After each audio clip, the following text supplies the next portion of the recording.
प्राचीन काल में पृथ्वी पर मनुष्य के पास सब कुछ होते हुए भी जीवन में संतुलन नहीं था।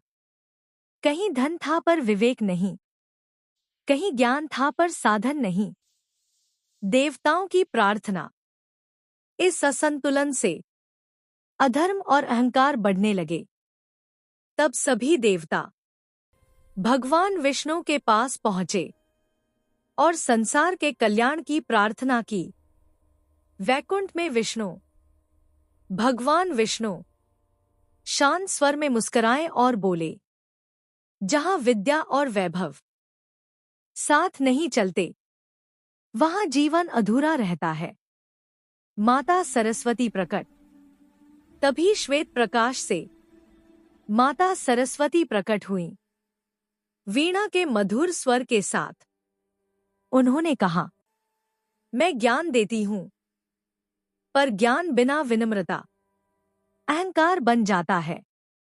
माता लक्ष्मी प्रकट। स्वर्ण प्रकाश के साथ माता लक्ष्मी प्रकट हुई।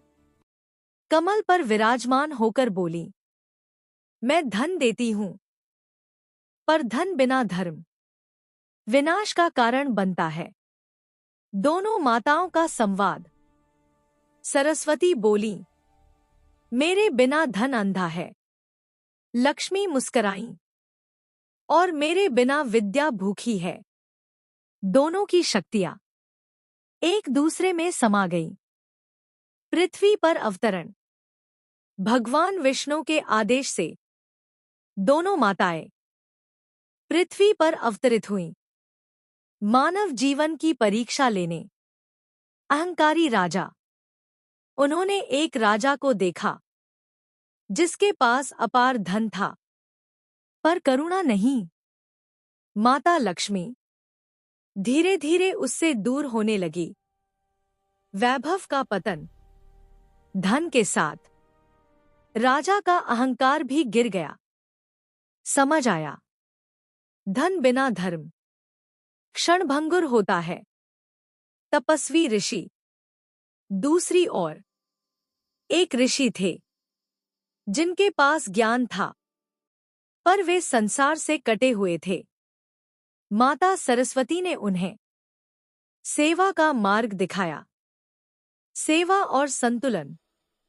जब ऋषि ने ज्ञान को सेवा से जोड़ा, तब माता लक्ष्मी स्वयं उनके आश्रम में आईं।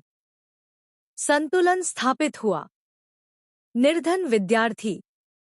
एक निर्धन विद्यार्थी दोनों माताओं के चरणों में बोला, मां मुझे धन नहीं, सही मार्ग दीजिए। वरदान। माता सरस्वती ने उसे विवेक दिया। माता लक्ष्मी ने आवश्यक साधन। दोनों ने कहा, संतुलन ही सफलता है। समाज का दीपक। वही विद्यार्थी आगे चलकर ज्ञान और सेवा से समाज का दीपक बना।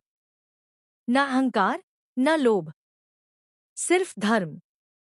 अंतिम संदेश। तभी से कहा जाता है, जहां सरस्वती होती है, वहां लक्ष्मी टिकती है।